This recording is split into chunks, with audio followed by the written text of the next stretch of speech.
Hi, welcome to my video. I'm Jennifer Roberts. You're catching me either on my YouTube channel, True Divine 44, or my Facebook page, True Divine 44. Like, share, subscribes and comments on either or both of those platforms is greatly appreciated, and much love to everybody who's doing that thus far. I appreciate you. So I'm putting out as much free content as I can to help support, guide and inspire, and I'm doing that via tarot mainly, where I pick up on the collective energies, whether that's doing a daily energy read or whether that's doing the month by month signs, sign readings for each sign. It's picking up on a collective, so it's general. So that means that some of it might resonate with you and some of it might not. It might all resonate with you, it might all not. It's up to you to discern what is applicable to you and take what helps, guides and inspires you, and leave the rest behind for somebody else. So this is a daily energy read and it is for the 9th of April 2020. So the first card is the Queen of Pentacles. Now, one running theme has been through private readings, through the general readings that I do, is that these queens in the deck have been making themselves very, very apparent.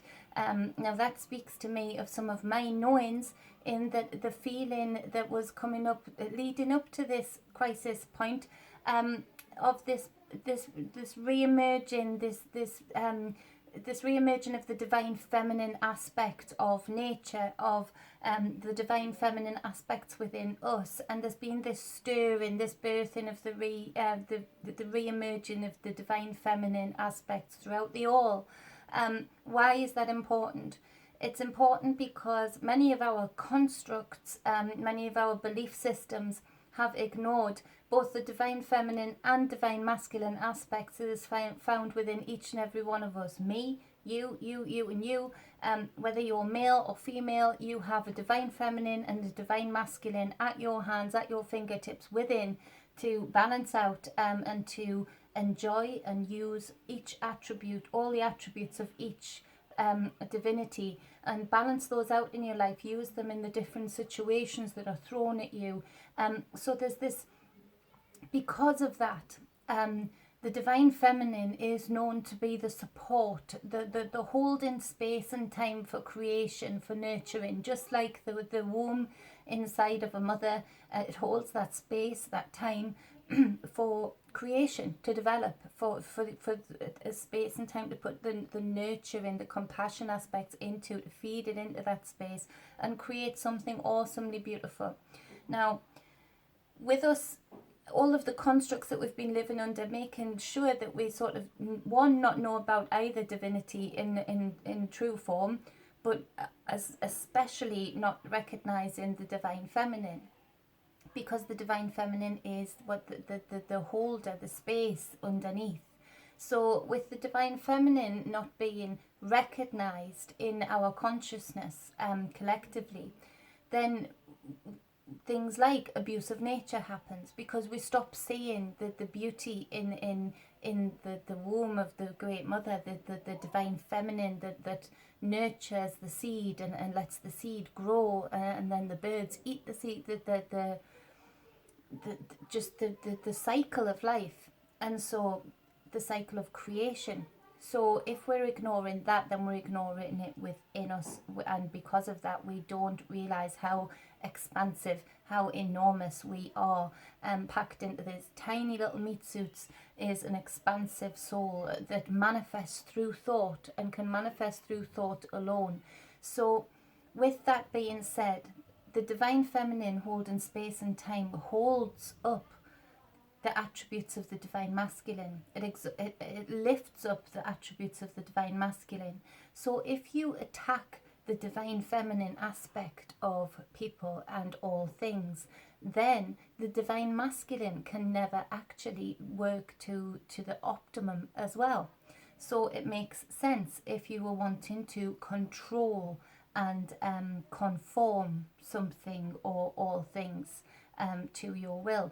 So it's gone on for so long, and just it's been coming up that it's time for a rebalance, a reset, and I feel that's what we're going through right now. So there has been, leading up to this time of isolation, of confusion, there's been this time of this underlying, under the scenes, there's been this re-emerging, this birthing, the contracting of the divine feminine, making itself apparent in our collective consciousness. And that is being translated through the cards. It's showing through the cards that these queens keep popping up.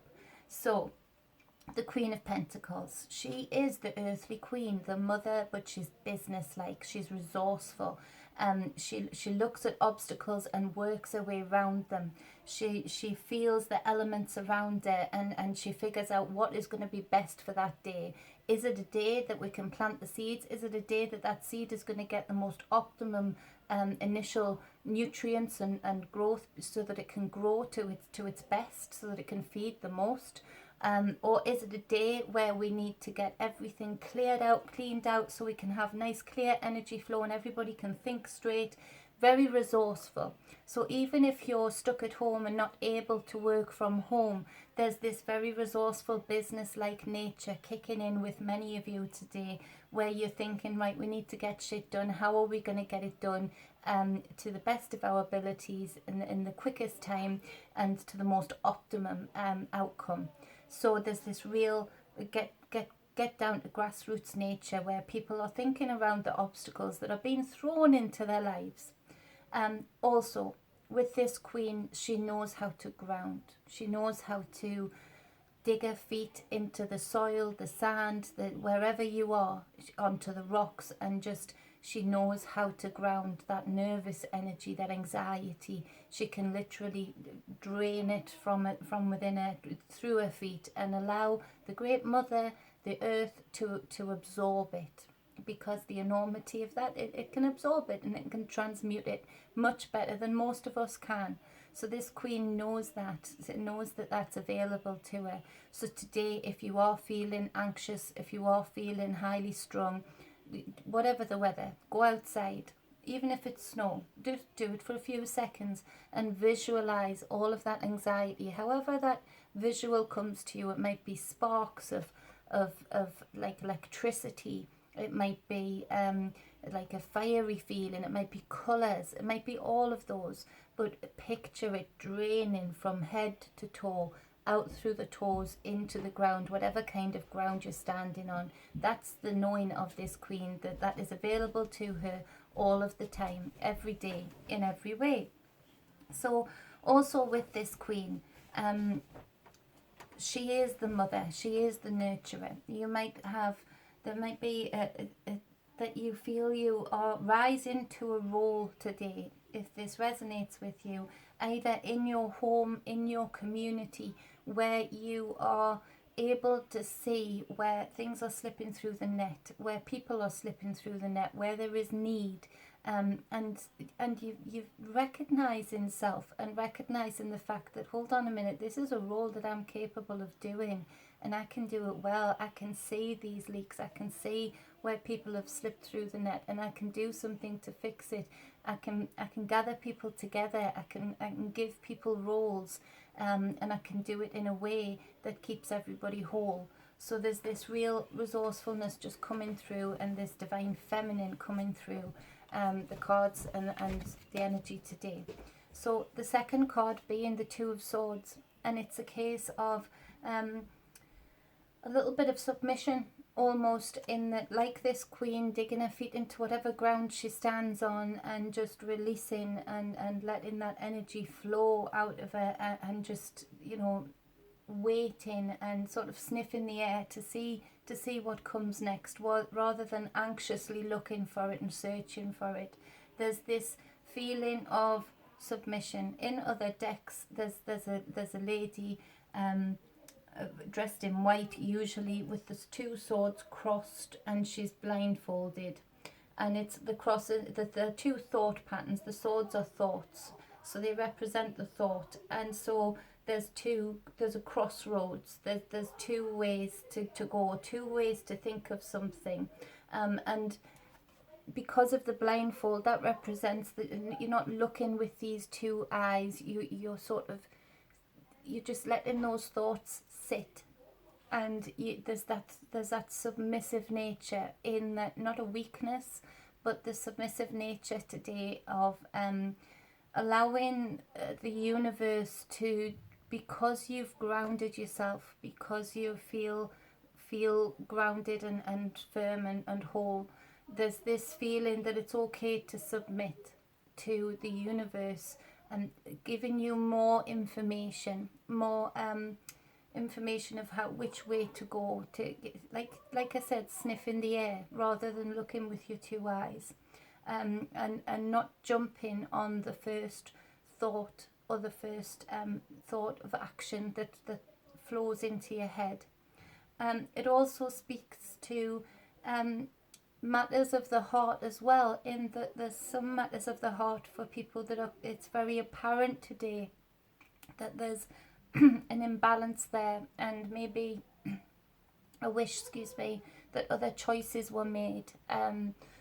So because maybe just feeling the position that you're in right now, the people that you're stuck with or isolated with in your eyes, and it bringing things up to the surface, into your thought pattern, into your consciousness of maybe this wasn't where I wanted to be, maybe this wasn't what I wanted to represent. And there's this need that's coming up that you need to maybe figure out a way to start manifesting a different reality for when this is all said and done. And again, that's good, because at least you've got time to do it. Most people have got more time to do these kinds of thought pattern things, thought reconfiguration, than they have ever before. So use it, like this queen. Look at the pros. Find the pros of the situation, and how to get around certain obstacles, and what you can do now. No time wasted. No, everything gained. No time wasted. So if that is the case, a lot of people find it difficult to just submit, and allow the universe to allow your heart to draw in the right thing from the universe, rather than overthinking things all of the time. And submission is an act. This queen knows that in that submission, things that you hadn't thought of before, these options, this crossroads that you hadn't thought of before, can crop up into your mind, and give you inspiration of how to go forward. So there's that also. Now, to cover that part, the third card being the World card, but it's in its reverse. And this speaks to a block, your world not looking how you wanted it to look, or how you feel it should look. So just as we were speaking about in the Two of Swords, in that it may be that it's from decisions. Well, it is decisions of your own making that have led you into the world that you've created now around you, and that you find yourself in. But it also speaks to being a bit of a people pleaser, being a bit of a people server. And although it's good to be resourceful like this queen, and nurture and look out for people, you also have to have that imbalance, the Two of Swords balance. In that you might have found that actually I've gone along with things and found myself in the world I find myself in now, and it's not the world I want to be in. And it speaks to being overly serving others' needs, and forgetting about your own needs. So it opens up that conversation with self of, okay, so let's take this time out to really think this through, to really think how I want my world to look, who I want around me, who I want to be partnered with, how I want to spend time with my children. So there's a lot of thought going in today, and it's very submissive. And in that submission, because usually when you find yourself in this upside down world that doesn't reflect your true heart and where you want to be, it usually reflects that you haven't given yourself time to manifest that world. You haven't given yourself time to think things through before you get into commitments. So that submission, again, becoming very important, to take that time and know that time is doing something. You are doing something in that time of submission. The Queen of Swords on the bottom of the deck speaks to you needing to speak truth to the people around you, not being quite such a people pleaser, but also mostly speaking truth to yourself. You know, and it can be quite cutting and quite harsh. But you know, this queen is the truth teller. She's discerning, and she takes no shit. You know, and she does cut out what she needs to be cut out of her life to make it better. So whether you're male or female, that speaks to you. Speak truth to yourself and speak truth to those around you. And take that time to be this queen and manifest the world that you want around you, the people that you want around you, the job role that you want to be fulfilling, through thought first. So what else does it speak of, this world being upside down? It also speaks to the fact of that we have been quite submissive and given away a lot of our right to complain and not put in action the disgruntled feeling we're feeling in general collectively about how we're being controlled, how we're getting conflicting messages, you know, from the powers that be, messages that don't make sense, lies that are being caught out on, and it's frustrating, it is. But that frustration has to stop at one point, and we all have to think collectively and individually, but did I agree? Was this not a very similar scenario back when, whatever date you think of? Was there not a similar decision making? Was there not similar controls put in? Was there not a similar time when one or two people were controlling the narrative and literally affecting my life in a way that I don't like? And everybody, if they're speaking honestly through this Queen of Swords, will say yes. Yes, there's been many times during my lifetime where I've been complacent, where I've given away rights, where I haven't been connected and a part of standing up for my rights and the collective rights of others. Yes, there has been a time where I have been manipulated and gone down roads where I've caused divisions, I've judged characteristics of one group, and I've caused divides, and I've preached on that, and I've made other people see it my way. So we've all constructed this world that we're in right now. We've all been complacent, not submissive, complacent, and we've all given away the rights for others to decide for us, for others to go against common sense even, and put in controls that don't make sense. We've all done that. We've all given away our divinity, our sovereignty to an extent. And so now is the time today, on the 9th of April 2020, for us to submit to the fact of our true expansive nature, and the fact that just as the powers that be that would control the situation that we're in right now and how we're having to live, they know, they didn't forget that ancient knowledge of thoughts manifest things. They didn't forget the fact of being strategic and businesslike and thinking ahead, because those thoughts will manifest the world that they live in, that you live in, that everybody lives in, and that your world individually reflects to you. So it's the time today to take a stand in your thoughts and start to manifest the kind of world you want to live in. And I live in hope. I live in the knowing that when my brothers and sisters collectively find themselves in the position of this queen, manifesting her world, whether you're male or female, will do it for the greater good on the whole. If they think things through, they won't want to divide certain groups of children from other certain groups of children because of where they're from, what language they speak, so it's getting back to our hearts. It's getting back to our mind, not the controlled mind, not the indoctrinated mind, our mind.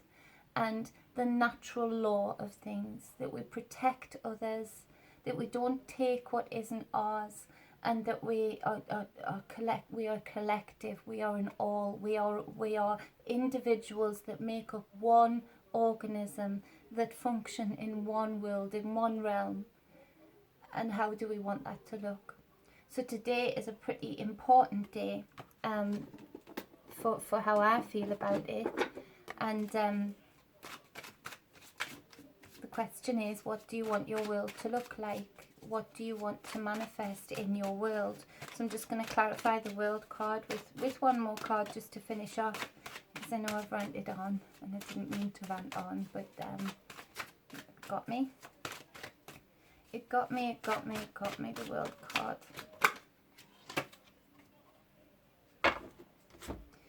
So, the Six of Pentacles, that collective world, that not being divided, not being separated, but just wanting the best for the whole, collectively. This is generosity, it's reciprocity, and it's the balance of the scales. It's that feedback of receiving and gratefully giving, and that constant feedback of generosity and reciprocity. And the King of Cups, you know, not being emotionally triggered, not being precious and you know, I don't know, are you allowed to say snowflakey now?